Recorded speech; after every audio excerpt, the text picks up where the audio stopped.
जिस देश में जज को ही ब्लैकमेल किया जाता है तो सोचिए आम लोगों का क्या होगा। जिस देश में बलात्कारियों का सम्मान किया जाता है उस देश में बलात्कार तो होते ही रहेंगे। जिस देश में हिजाब पर महीनों बहस की जाती है वहीं किसी बेटी का गैंगरेप किया जाने पर भी वो मुद्दा नहीं बनता। जज से ही मांगे जाते हैं 20 लाख की फिरौती। यूपी में किया जाता है गैंगरेप। ब्रिटेन में बनती है हिजाब पहनने वाली मुस्लिम लड़की जज। होली के पवित्र अवसर पर धर्म की नगरी माने जाने वाली वाराणसी में सिर्फ 2 दिन में बिकती है 3 करोड़ की शराब। क्या होली में शराब होना ज़रूरी है? क्या होली में बिना शराब होली अधूरी है? और क्या शराब के नशे में लोग दरिंदे बन जाते हैं? तो देखिए मेरे साथ ऐसे कई सवालों के साथ हक की आवाज़। रामराज वाले यूपी में एक मासूम लड़की के साथ दरिंदों ने गैंगरेप किया।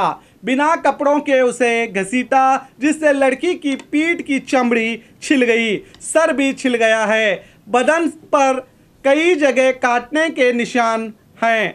आंखों से खून बह रहा था। शरीर में कई जगह कांटे चुभे हुए हैं और चेहरे को भी बुरी तरह से नोचा गया है। इतना करने के बाद भी दरिंदे यहीं नहीं रुकते। उसके दोनों हाथ और दोनों पैरों को तोड़ दिया गया। गला दबाकर उसे मारने की कोशिश की गई। लड़की बेहोश हो गई तो इन दरिंदों ने इसे मरा हुआ समझकर जंगल में ही इसे छोड़कर भाग गए। अब ये होली का नशा था या होली में पी गई शराब का नशा या इनके हवस का नशा जो इन दरिंदों ने किया है। पूरी रात वो लड़की जंगल में तड़पते रही और सुबह किसी तरह वो अपने शरीर को घसीटते हुए वो जंगल के किनारे रास्ते पर पहुंच गई जहां दूध देने वाले ने उसे देखा और उसके घर वालों को इसकी जानकारी दी। ये लड़की घर से अपने मौसी के घर 500 किलोमीटर होली खेलने निकली थी। जब पता चला कि लड़की मौसी के घर पहुंची ही नहीं, फिर सुबह घर वालों को पता चला कि कुछ दरिंदों ने इसके साथ किस तरह की दरिंदगी करके इसे जंगल में छोड़ दिया था, जिसकी पूरी जानकारी लड़की के भाई ने दी।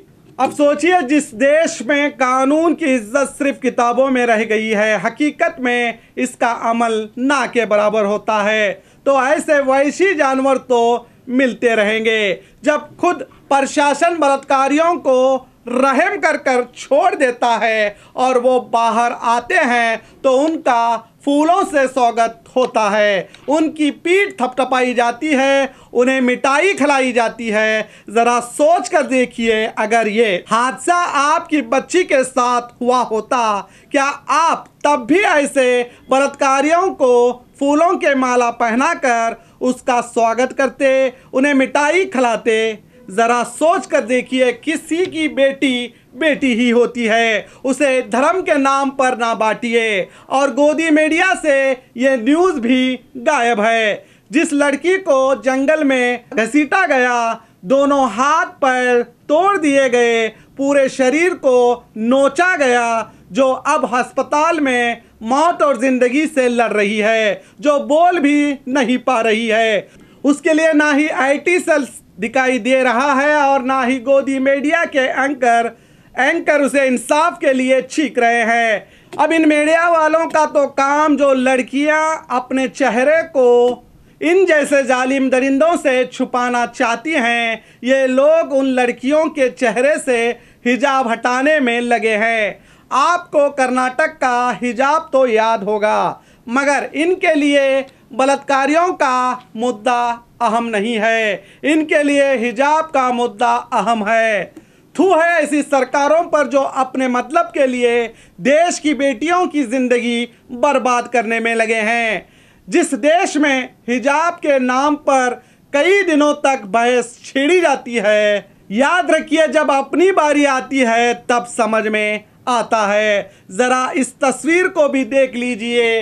ये हैं ब्रिटेन के नए प्रधानमंत्री। जब ये ब्रिटेन के प्रधानमंत्री बने थे तो तब सभी मीडिया हाउस और तमाम नेता और आईटी सेल खुशियां मना रहा था। भारतीय मूल का आदमी ब्रिटेन का प्रधानमंत्री जो बन गया था, इस पर खुशी मनाना बहुत अच्छी बात भी है। अब ज़रा इस तस्वीर को भी देख लीजिए। ये हैं रफ़िया अरशद, ब्रिटेन की मुस्लिम बेटी जो हिजाब पहनकर ब्रिटेन के इतिहास में पहली हिजाब पहनने वाली मुस्लिम ब्रिटेन की जज बनी है। मगर ब्रिटेन के ना ही किसी मीडिया हाउस ने, ना ही किसी आईटी सेल ने और ना ही किसी नेता ने इसका विरोध किया। और हमारे देश का हाल देख लीजिए। बेटियों को हिजाब पहनकर स्कूल कॉलेज जाने पर पाबंदी लगाई जा रही है और महीनों इस मुद्दे को खींचा जाता है। ज़रा सोचिए हम हमारे देश को किस ओर ले जा रहे हैं। अब ज़रा इस न्यूज़ को भी देख लीजिए। राजस्थान के एक जज के फ़ोटो से छेड़छाड़ करके इन्हें एक लिफाफे में अश्लील फ़ोटो भेजकर इनसे 20 लाख की मांग की गई। अगर 20 लाख की रकम नहीं देंगे तो ये तस्वीरें वायरल करने की इनसे धमकी भी दी गई। इस पर जज साहब ने पुलिस की मदद ली है।